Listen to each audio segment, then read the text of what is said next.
both Cho and I have gone through some recent changes with Dharma's transmission. I'm finished. I had the first half of it 16 years ago, the Genkai transmission, and then finished the other half just a couple weeks ago. So hopefully none of you tuned into the talk I gave 2 weeks ago, because this is going to be a repeat of that talk. Um, so I kind of here it is in anticipation of the events of that week. Woke up the previous Sunday trying to get out of there, get packed, and get in the car and get up to Yokohama to the Mountain Center. And woke up that morning, and the first thought was, I'm late, I'm not finished packing, I still got to get this stuff together. I planned to be out of the house by 6:30 to get there in time for morning services, and that didn't work. So I figured, okay, I'll just forgive myself, and as long as I get there by the time session starts, I'm good. So I did manage to get up there a little bit earlier than when session started, but not much.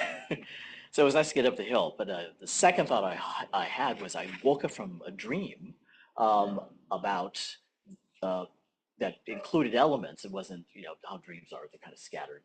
It included elements of the Shusa Hosen, the head trainee ceremony. I'm assuming you guys do this here, okay? So, and there's an exchange, very short exchange between the teacher and the student, the head trainee who had just finished the 90-day training period, in which the teacher is handing the student a stick. It's called shipe. And the teacher asks, what will you do? How will you use this shipe? And the student, it's a scripted reply, and it doesn't always dawn on the student what they're saying, because they're nervous enough trying to remember all the lines. The student says, freely, give life and take it away. But it's kind of an interesting thing to say. It's a pretty extreme, sentence, extreme, claim. Beginning and end of someone's life is what you're going to do with this stick. But as you know, in Zen, a stick is never just a stick. It has all kinds of other meanings that go along with it. And the student then goes back to his seat and proceeds to tell you all the things that the stick was in the past and what it is currently. And so in our script, I'm assuming you guys have the same or similar script. It says it's a snake, it's a flower, it's a plum blossom, it's a dragon that does horrible things, and it's a diamond sword. I always thought, I wonder if anyone has actually made a sword out of diamonds. So of course I Googled it, and you can find diamond encrusted swords, but not swords that are actually made of diamond. But because diamonds, one of the hardest materials on the planet, and certainly if somebody were to fashion a sword out of that, it would be pretty effective. But the last thing the student says is, but today this stick is in my hands, and per my teacher, I get to use this. So that became my question. How will I use this? And of course, this is, this open-ended statement or question, or however you want to feel that is. What is this? This shipe is all these metaphorical, and allegorical associations. But this is pretty clear in Buddhist, iconography. We talk about this moment, this time, being right here, right now, and this practice. And this practice is such a, certainly the practice could be this sitting or this walking or this working. Whatever it is that you are currently doing is this, and it's all practice. So certainly we come back to this foundation of sitting on the cushion, but that's not where you're supposed to leave it. You take it with you, whatever you're experiencing or your awareness you come to sitting on this cushion is your life. It becomes your life. And that's the awareness that we have. So now that, this shipe, which comes back during Dharma transmission, except in the Shisahosen ceremony, the student uses the shipe to kind of conduct the Dharma combat and then returns the stick to the teacher. Once the shipe shows up again in transmission, you don't give it back. It's now yours to use. It's this. So this time, this space, this situation, this moment is the question. How will you use this?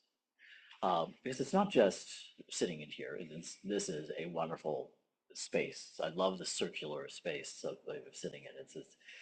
It just has a completely different feeling from sitting in a box that we have.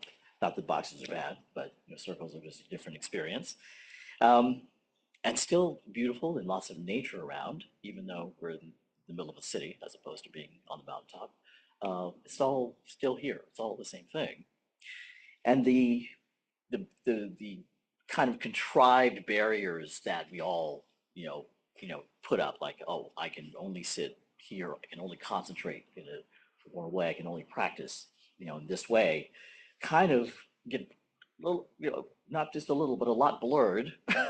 And those boundaries will fade away. The longer you do this, it becomes more and more difficult to actually say, oh, well, I'm only doing zazen now, and then other times I'm not doing zazen, and you become unable to really say that anymore after a while, because it's all zazen, it's all practice. Zazen, it doesn't just occur when you're sitting cross-legged on the cushion in pain. It occurs every moment of every day. It is what this is. It is what this practice constantly is. So that's the question. How will you use this? How will you transmit this to yourself, to those around you, to the people in your house, the people outside of your house, to the young man who is going to pick up his dog, taking care of your family pets? It's all one thing. And we talk about that. We use this oneness and becomes kind of trite and cliche, but it's unavoidable. When we are all interconnected, connected, and not separate things. There's nothing that we're separate from. It would be convenient to think to think that, and sometimes it's very hard, especially when you're watching the news, to say I'm connected to this person on the news or these people who've done horrible things. But we're not separate from them either. These are all manifestations of ourselves. All of these, and to recognize that aspect is sometimes it's easy to do, and sometimes not so easy when people aren't being so nice. But here it is. There are no gaps in this practice.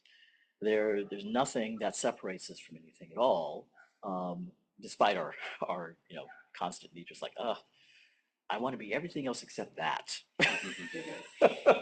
There's always that one thing. I remember saying the same thing when I first had Jukai, reading all the precepts. I was like, can I do 9 of these? There's one, not talking about people. I don't know how we could. That's I don't know. That brings me such joy. How could I give that up?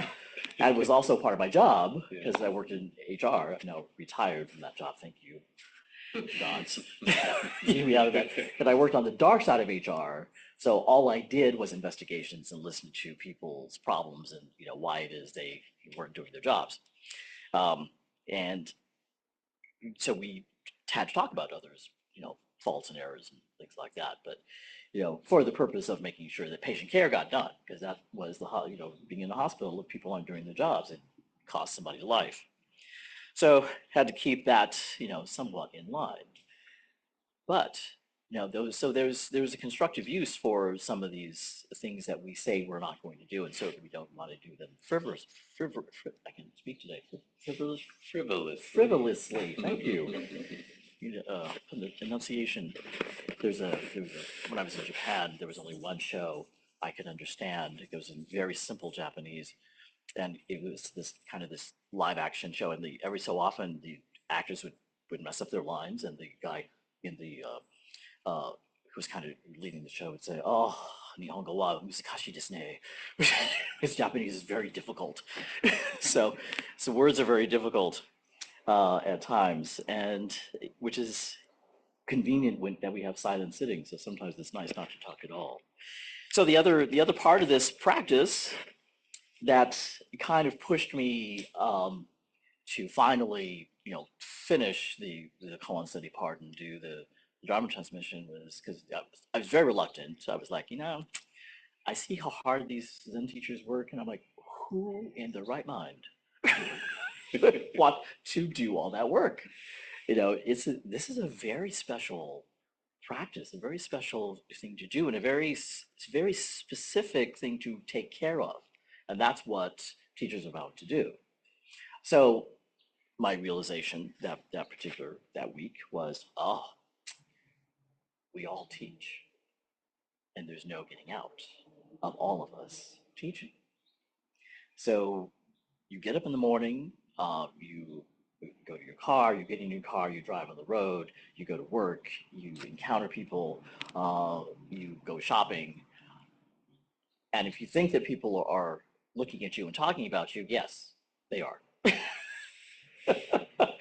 You are teaching with everything that you do, with everywhere you go. So there's no escape from that either. And suddenly that made me feel very comfortable to say, okay, not just me. This is not about me.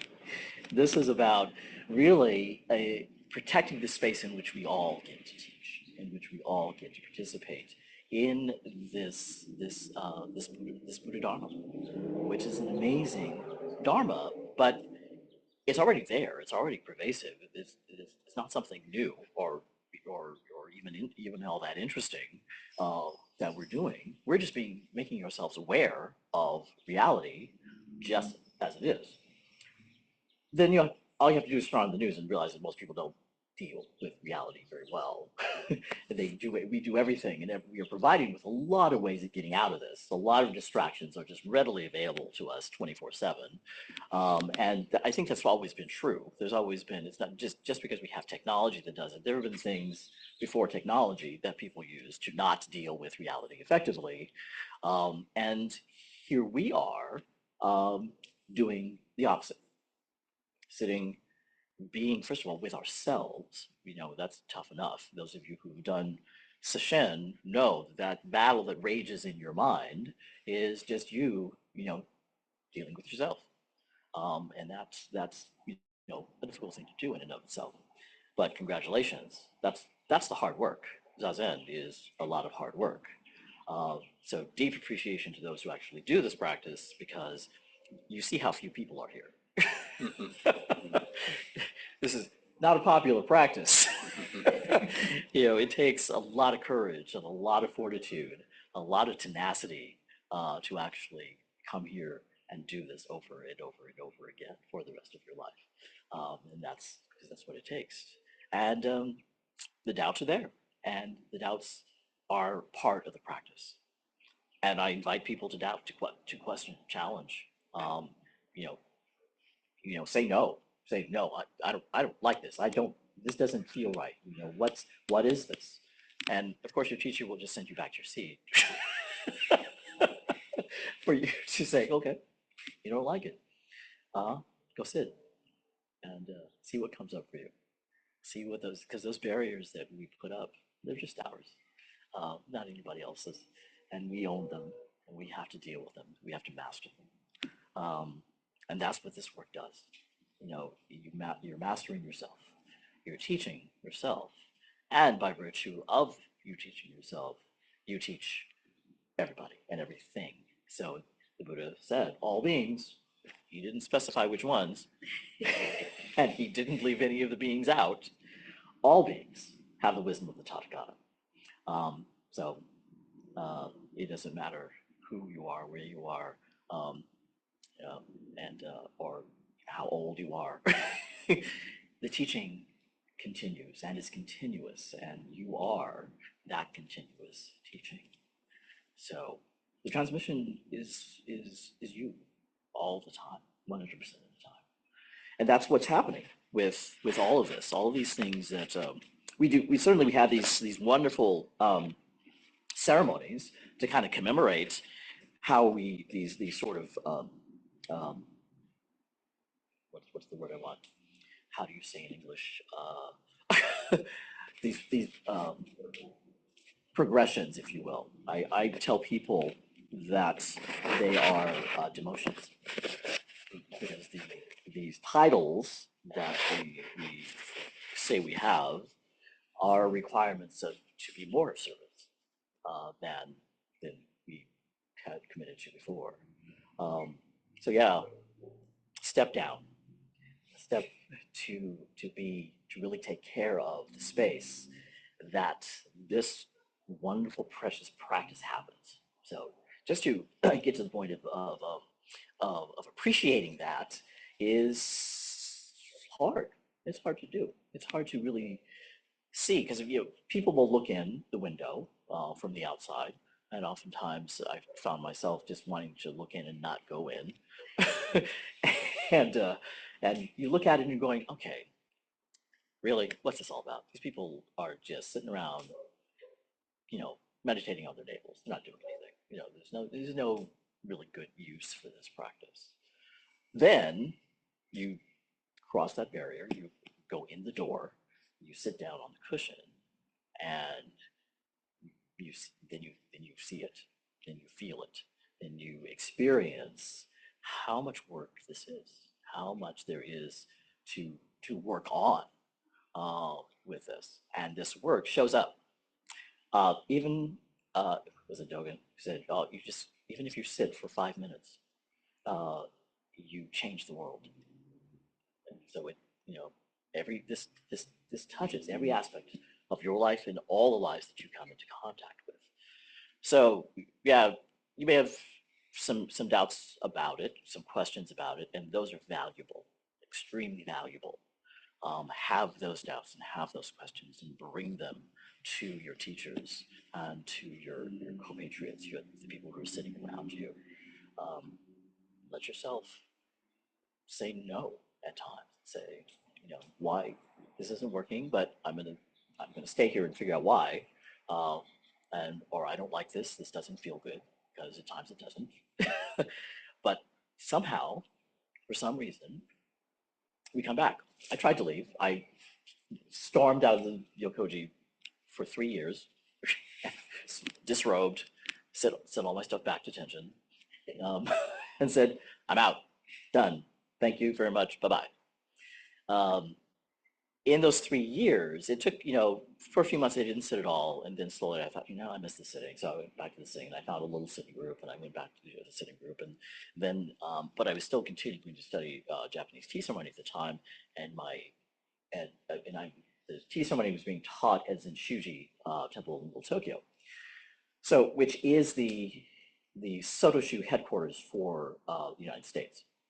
So there was going to be this visitation from the Zenji, who was the highest ranking priest from Sojiji. This was in 2001, 2002, I can't remember exactly what year. Yeah, 2003, it was 2003 that he visited, and they decided to do a Jukai ceremony. So my tea teacher walks in and says, "We're all going to do Jukai." And I went, "Oh, no, I was getting away from this." And she said, and she looked directly at me and said, "Mandatory for you." I went, "Oh, God, okay." Yes. So I went through it, and I realized in going through it, I thought, okay, there's no getting out of this. This is my life. There's no getting out of my life. So I said, okay, if I'm not going to get out of my life, I might as well do something with it. The first thing I need to do is clean up my relationship with Tenshin. Funny story, I'll defer for a second. I tried to sneak back into Yokoji to apologize to Tenshin, And so I called one of the people that I kept in touch with, and I said, well, I know, because at the time he had a sitting group down in the desert, in Desert Hot Springs. So I needed to know when he was going to be on the mountain. So I said, I'm coming up. Do not tell anyone. I'm coming up. I need you to see tension, but I need to know what's his schedule and when is he there. I don't want to know I'm coming. Don't say anything to anybody. Wrong person to say this to, because I get 5 minutes late after hanging up the phone, another friend calls it, you're coming. I was like, what is wrong with people? I said, okay, you know that you're not in. And she says, oh, I know I'm not supposed to know. I said, good, don't tell anybody else. I thought, forget it, they're going to know. So everyone knew that I was coming except tension. So they kept it from him successfully enough. So I did get in, snuck in, made my apologies, renewed my relationship with him. And before I was out of the Doksan room, I was, back in robes. So here it is. I tried to get out. Yeah, it didn't work. Fortunately for me. So kept going, kept practicing, kept working, and kept doubting, kept questioning, kept trying to see the most important thing for me with this practice was, how does it apply in everyday life? How did this work for me at my job, in my relationships, at parties? What good is this stuff? Does it have a practical application? Because what's the state when people want, is it Kansas? They want to see proof of what it is they're doing. Missouri. Oh, it's Missouri. Okay, sorry, the next state over. So yeah, it's like if it doesn't have a practical application, I'm done. This had to work in a very practical, daily applicable way, and so that was how I tested it. Can I take what I'm gaining here in this practice to my job? Soon after I came back to the Zen Center, I asked to do the head training. So I was Shuso for that. At the time, we were doing summer and winter onkos. Now we do spring and fall because the weather is just easier because it snows up there. I prefer winter because I can put clothes on. It's harder to take them off during the summer because and deer fly, murderous creatures. I have to remind myself that all beings have wisdom, and because deer fly need to go. So I did that, and what intention allowed me to do this in an interesting way, because I couldn't leave my job for 3 months, but the job I had at the time, I could more easily telecommute. So I was on the mountain 4 days every 7, and then we did 3 sessions every 90, every ongo. So I was there for all of those sessions. And there was one day I attended a staff meeting at Kaiser Permanente on like a Wednesday, and I would go up on Thursday and stay through Tuesday. So I went up to the Zen Center the next morning on Thursday, and there was a staff meeting at Yokoji that very next morning. Exact same issues at both of those meetings, and I sat there going, "Oh my God, Kaiser is a great big Zen Center." And it just the division between practice and work just fell away instantly. And I thought, okay, then this works. Now I can do this. Now I know how to apply it. Now I know where this works. And that was the final selling point for me, was that it had a practical application. Every single day I had an opportunity to use this. Every single koan is about putting yourself in someone else's shoes, someone else's place, someone else's situation, and being compassionate from that person's point of view, instead of me pontificating on high from Kaiser's policies, but really listening and understanding what that person is experiencing as a result of, either not keeping or keeping the so-called rules and policies that they had to do. And it just became so much easier. Life just became so much easier, bizarrely enough. And I was like, still doubting, going, okay, this is suspiciously working well. But it kept working well. Not that it was always happy and joyous, because your life is not always happy and joyous, but those transitions, those differences, those you know, human experiences, human interchanges were there, and just easier for me to uh, be compassionate with. And compassion doesn't necessarily mean I'm always being nice, because there were times when I had to, lay down the rules, and there were times when I had to say, sorry, your employment with Kaiser Permanente is not going to continue, because we just can't have this dynamic here. Good luck where you go, and hopefully you'll learn from this experience and not do this forever, whoever your new employer is. So, but it was taking care of the space. Space at Kaiser Permanente is patient care, bottom line, no matter what position. And fortunately for the patients, I don't touch them. Um, but I took care of the people who did to touch them, and to make sure that they were doing what they were supposed to do. And once you have that base, then it's clear what you have to do. Same thing happens with Zazen. Once you have the base, once you have this foundation, the Zazen, to return to give you a place to go to process, question, doubt, and keep working, it works. So that's my practical application of Zazen. Now that I'm retired, I have a new practical application to give it, because I'm busier now than I have been. So I'm taking over the teaching of the Japanese tea ceremony at Zenchuji, because my teacher, she's quietly retiring, and doesn't bother to show up to class anymore, and doesn't always tell me she's not showing up to class. So it's like, I'm on point, and that's the new job. That's the segue. So here it is. Um, my transmission, Choa's transmission, just makes you all teachers. Sorry. Welcome to your new job, because it's our new job. And taking care of this space, because Zazen, Zen practice is an intimate space, and to really protect it, guard it well, that's our job. Thank you.